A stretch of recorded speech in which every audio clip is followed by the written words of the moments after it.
Welcome to How Women Inspire. My guest today is Soon Hagerty. You are in for a treat. Soon is that woman who's in that moment in time where she's like, I am giving back. She is taking all of the amazing experience and success that she's had and really focusing it on making the world a better place. She is the president and the founder of Boundless Futures Foundation. She's a strategic advisor to Hagerty Inc., and she's the founder and president of the Good Bowl. I know that you want to lean in and hear all about this. Soon comes as a passionate advocate for female founders with the launch of her new foundation. She hopes to take her executive experience working in publicly traded companies and her learnings from launching 3 companies, 3 businesses, and her always optimistic view of the future to support building female entrepreneurs as she enters the second half of her life. I'm so honored to have you as a guest on our podcast. Thank you so much for that introduction. I'm excited to spend some personal time with you. A couple of weeks ago when we were on the How Women Lead conversation and you were leading the discussion around the global advisors, I was pretty blown away by you. So now I get you all to myself. Well, I'll tell you, it's soon that we talk about how women lead, and it's women who are in that moment that you're in, that pivot moment, that developmental life stage where we're like, okay, I built enough. And now I'm going to do it on my own terms with the things that are important to me. And so I think so many of us will feel so refreshed and excited to hear how you've really captured that. And it's like 100%, like you are really all in and making a difference. So can we start off with, do you have a song that is your help you lift you up or celebration song that you have? Yes, I actually have this playlist on Spotify called Inspired. And the first song on it is Rise Up by Andra Day. Yeah. I'm sure you're aware, but every single time I hear that song, I get super emotional, but pumped at the same time. So it's like mixed emotions. Yeah. I think there's something about, well, to me, the arts and music that just sort of helps you reset your mind and where you want to be.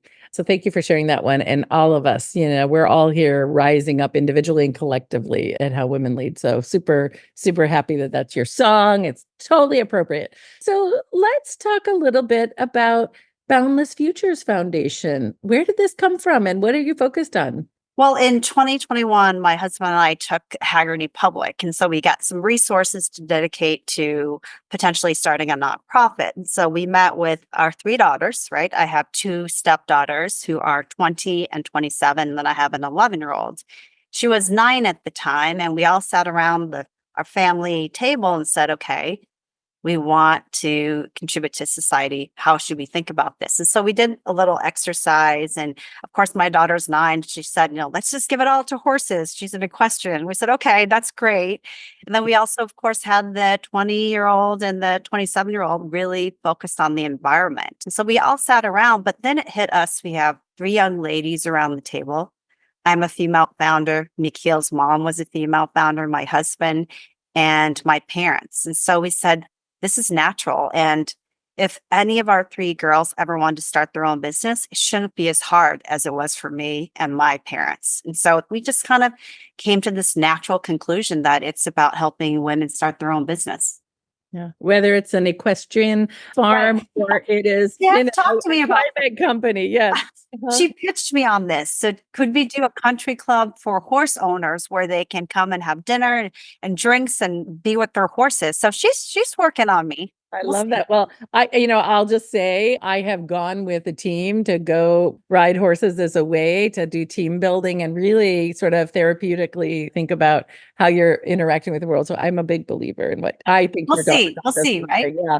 So what a beautiful thing. And I just want to pause for a second. For a lot of us, in my family, we do this thing where we come together with our kids and they're in their 20s, similar to your older kids. And we all put money in a pot and then choose who we want to give a college scholarship to. And my husband's an immigrant, so we always take a first-generation student and provide them with $5,000 scholarship, and they can use however they need. But, that first-generation immigrant kid is always at risk, right? So I think about that beauty of doing it with your kids, really planting the seed for philanthropy. Sometimes they may be into horses or the climate, but they're also a little selfish at certain younger ages. So really being able to bring them into the fold, how has that continued to evolve? Do you feel like they're really into it and mixed Yeah, what's interesting is, we get a lot of our message out through social media, and because they're young, they're constantly paying attention to that. And we have conversations around it, but they always like screenshot something that we post that interests them. So I think, yes, I think they're super interested in it. But I think the reality is just not the foundation. It's me running the restaurant. They see by example what a female leader looks like or a female founder looks like. So I think it's a little bit of a combination of what we say we do and what we do. Yeah. It's so interesting. I think as a working mom and a founder, you worked really hard. I think there's so many trade-offs throughout their childhood, and you can feel so much like so torn about, did I do enough of this, that, and was I present enough? But then they get into their 20s and they call on you to advise them on their careers. And the relationship is so different and powerful and sticky when they're older because they see you as someone who can really add value to the last part of their life as well. I mean, I think that's so insightful because you do question yourself as a working parent, especially as a working mom, and you kind of balance between, okay, this is what I'm passionate about, and I want to invest the time here with really investing the time with your kids. But it's interesting. I think it takes years to develop and see the fruits of it. They'll mention something to you that inspired them. Yeah. And, years later. And I think that's really fascinating. I'm starting to see that a little bit, especially with the older girls. I joke with my stepdaughter, Sophia, who's 20. She is the most giving, great soul, but it's all in her writing. Like we joke around that she'll never say, like, you're amazing, you're influential, but I joke Mother's Day and birthdays, she spills it all out and she'll say, what you're doing with the foundation is inspiring. And so I kind of literally we had Now dinner. hold off for those days. I know, literally last night I'm like, Sophia, you have the greatest letters. I just have to wait for Mother's Day or my birthday. So she laughs at that. But yes, it takes a little time for you to realize that they are paying attention and Yeah. Yeah. watch. And what an inspiration that you not only show them what it looks like to be courageous and work through challenges and what it looks like to have a strong female business leader, but also your philanthropic focus. Would you be willing to share any learnings that you've had as you kind of went through this? It's a pretty big pivot. You can't really use the exact same skill set. No, I mean, we launched in September last year, and so it's really new. I mean, it's truly a startup, but I learned things pretty quickly. And the first thing I learned is to review and adapt quickly. Because when you think about a foundation, you have these great aspirations, but you have to be pretty clear and focused on what you're trying to achieve. Otherwise, it's you get thousands and thousands of grants and they don't really fit into what you're doing. And so I think the biggest learning for me was to be able to think every decision you make sets a precedent. Yep. Right. And so you think, I mean, I'll give you a small example. So the first quarter, which was in January, we gave away our first grants. I said, okay, I've got this great ambition. I'm going to call all the grantees. I'm going to congratulate them on Zoom. I'm going to do handwritten notes. I did all of that. Then it hit me, even in our second, where we doubled the grantees. Is that scalable? Right. Yeah. What happens when I have 20 grantees versus 6? And Yeah. so make sure your ambition and your compassion aligns with sustainability of that program, right? And so I think adapt quickly and making sure that every decision you make has some type of precedent that you're thinking about. But actually, in the end, you also have to be nimble as well. So Yeah. one of the things I've learned just running this nonprofit for the short time is know that you're going to evolve over time and scale.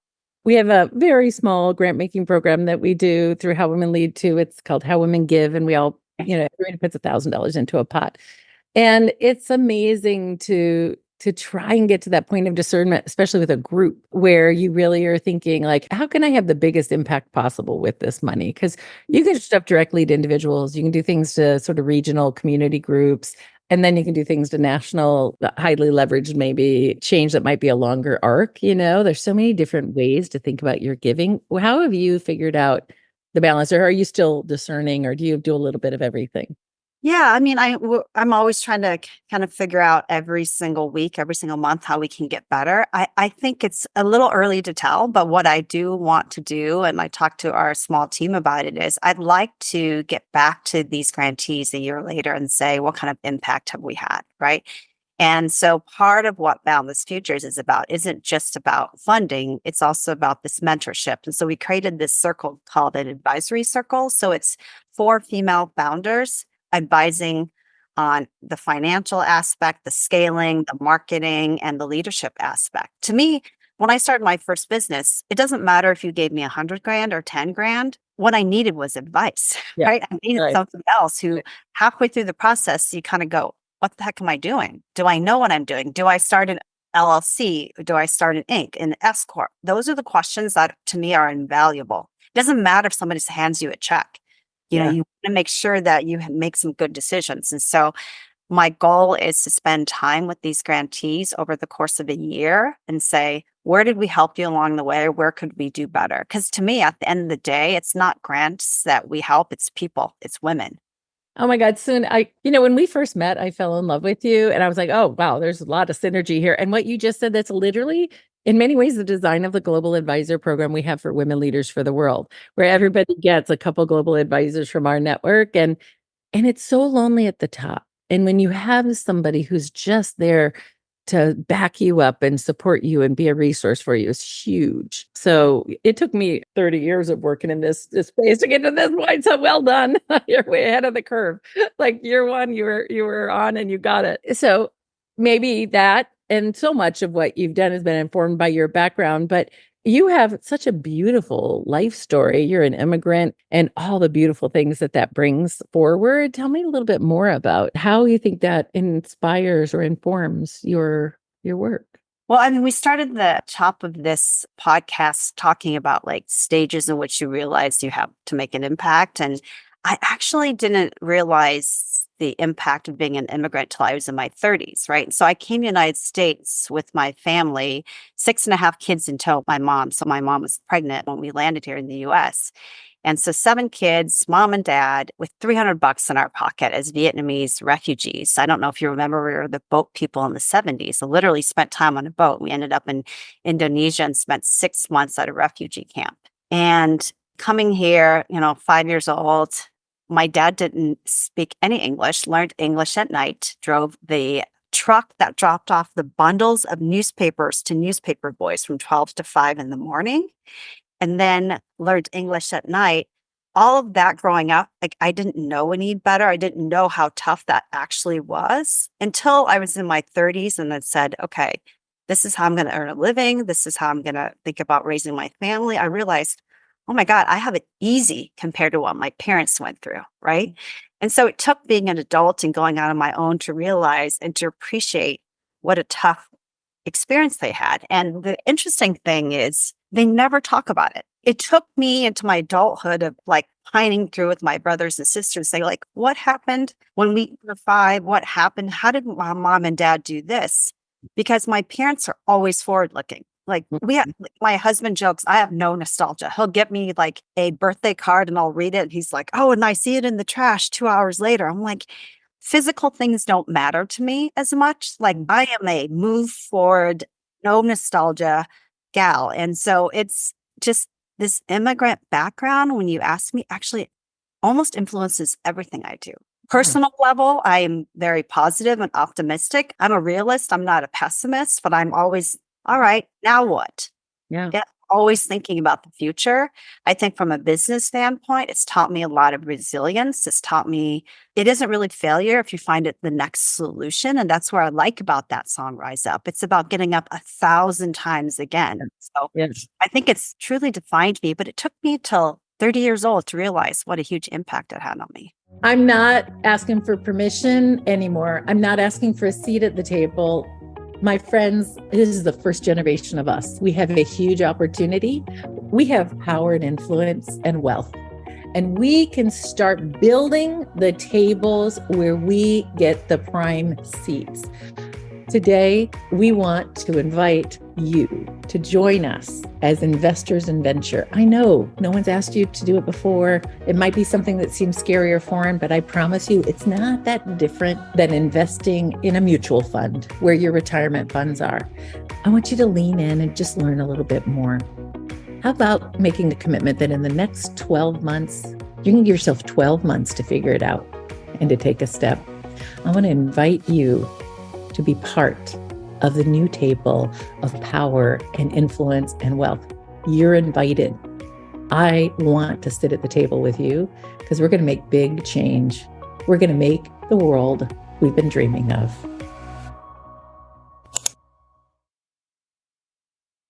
It's so interesting because the person who, your parents were risk taking, there's so many things about being an immigrant that actually is the equivalent of entrepreneurship. Like you literally can connect those things. And it's always interesting to me to see like at what immigration age, what parts of that do you get? But your strength and your fierceness and I'm not going to like whine about it and I'm not going to rest on my laurels either because we got to just keep moving it forward. It's such a powerful part of the story. And, there's in the United States, there was a period in time when we actually discouraged people from speaking their native language. We were like English only, and we shamed people about being immigrants. I don't know if that was ever part of your experience or no. What's interesting? Yeah, it was. I don't know it's very much the history of the United States.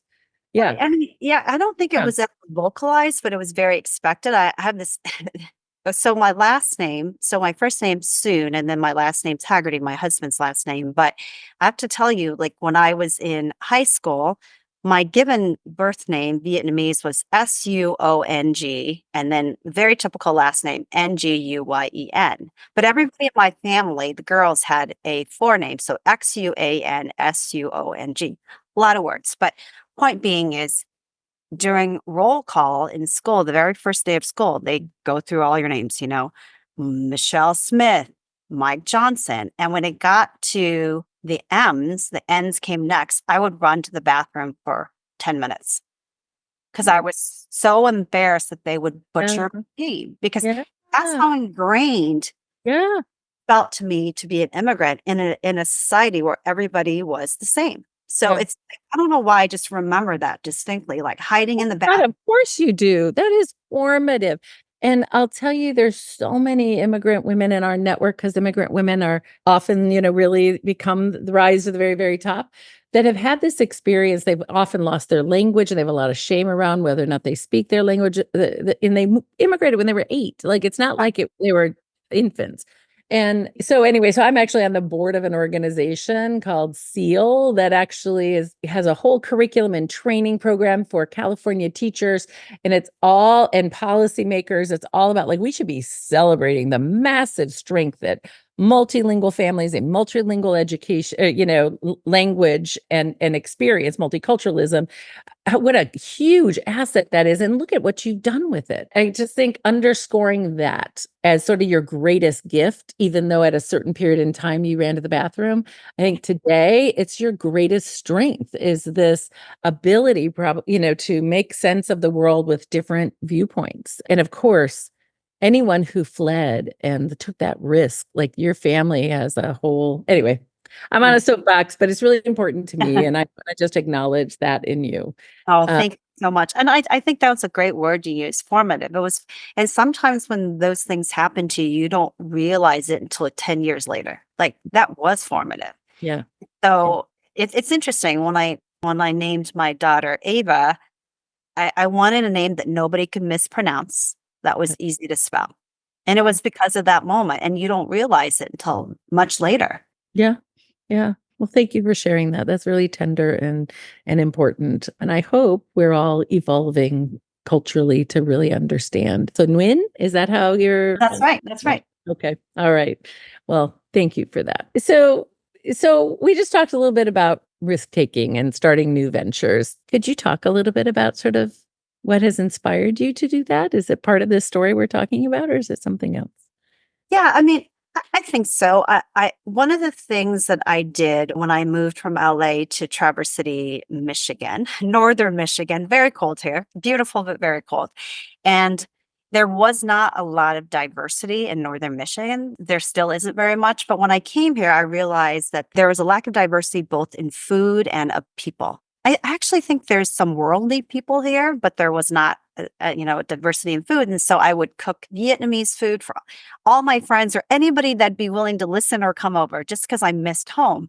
Yeah. And my friends would say, okay, you should start a restaurant. And another friend of mine said, I own a restaurant. If you know anybody who wants to start a restaurant, I will fly anywhere in the world and convince them not to start a restaurant. I did. I came up with a business plan for my restaurant, a Vietnamese restaurant, and I showed it to my attorney and he said, "Do you have a chef?" I'm like, "Oh, shit. No, I don't have a chef." And he said, "I have a buddy who's a chef and maybe you guys he can consult." And so I met him.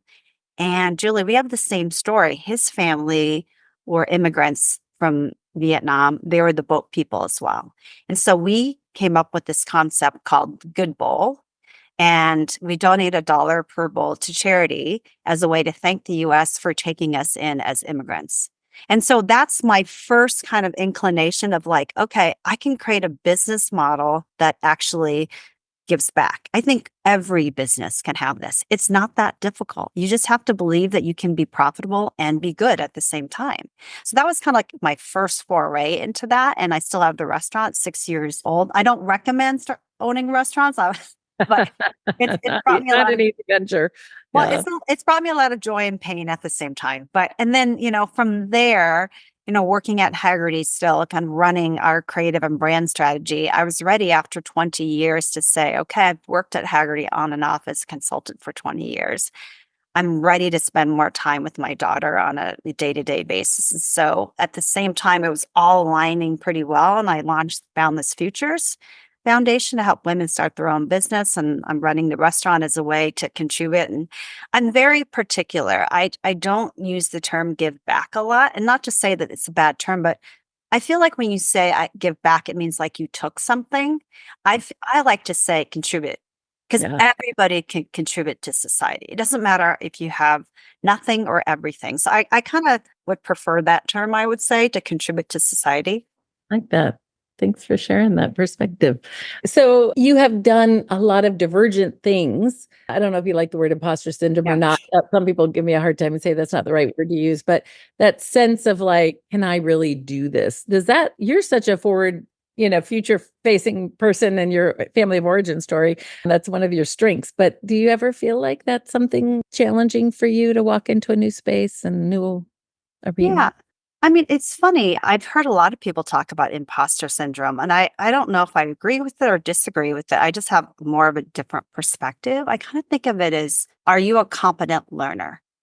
There Doesn't we matter what role you are. If you're Yeah. a competent learner, it's okay to admit that you don't know something, but you have to instill confidence in people around you to say, she may not know, but she's going to figure it out pretty damn quick. Yeah. And Yeah. so like, I kind of think of that versus imposter syndrome because I feel like imposter is you're telling people you know something when you don't.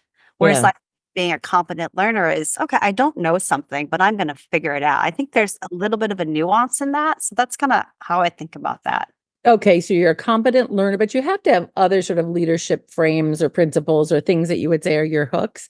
What would you say is that sort of leadership architecture? What do you uniquely bring? I think you have to be clear first on what a definition of a leader is. And I love that phrase that, many people have used is you have a leader, defines reality, but inspires hope and like creates context. And I have to tell you, I've led lots of teams, small and big. And I think the biggest test for me was running a restaurant during COVID. It was, wish that on an ex-boyfriend. Yeah. How do you I do wish takeout and with gloves on and masks on and oh my It's God. chaos. It Oh, was so tough. But I have to tell you, that was my biggest growth as a leader because it really defined all the principles that I believe in today, which is you truly have to lead with empathy and compassion. Have to slow down. And I do it today. Like when I meet with somebody, the first thing I will say is like, how are you? yeah. No, no, no. How is Jack? How is the dog? Like, Yeah. because I feel like if they're not okay at home and they're not okay with their pet or their parents, like they're not going to be okay at work. They're just not going to be. You're going to Yeah. have 50% of them. So So I was, they lean into seeing and making sure people can show up as their full selves and understanding we're complete humans. and that's what I love about the credo and the culture around how women lead. Show up as your fullest self. I just love that. And I think, I don't know if it's true, but I feel like that's a new thing. I feel like it hasn't always been around, like to show up as your full self, right? I mean, I think Not. COVID pushed that. don't you think? We had to listen. I started working in the, let's say the 90s. You had to show up as a man. You had to hide your femininity. You had to be as, no, we could. Yeah, I mean, I feel like it's so silly, but I feel like that's I would say it was before COVID, but COVID really pushed that through. Oh, yeah. I mean, you Yeah. saw kids in the back running around. You had to drop and go get groceries in the middle of the day. I mean, like reality really set in, and I think that's one of the only few things that came positive out of COVID. Just leading with empathy. And I think for so many of us, it's like things could actually get done differently. We don't have to. There was a lot of it must be done the Yeah. certain way. And I think we're all evolving now. You're up in Northern Michigan and you and I can build a relationship and really get work done in a way on Zoom that never was possible before. Zoom wasn't even ubiquitous. Like we were on the phone or we were meeting in person, right? Well, I mean, it's Massive the great shift. quote. It's like impossible till it's possible. We would have never thought 5 years ago that we'd be this productive or effective via Zoom Yeah. or remotely. Yeah. And I think it's been so positive, and I think the other principle that I really appreciate, and I think this kind of aligns with what we're talking about, your full self. It's like I always tell my team, even at the restaurant, even running teams at Hagerty, is set the bar high and people will self-select out. Yeah. I love that. To me, it's like, this is where we're going to be operating. I'm perfectly okay if that's not where you want to operate. I Oh, can't lower the yeah. bar to Yeah. meet you need because it brings the entire organization down. So it's like very simple. Set the bar high, people will self-select out. You don't have to demand anything. You just say, this is how we're going to operate. And the way you say it is so loving.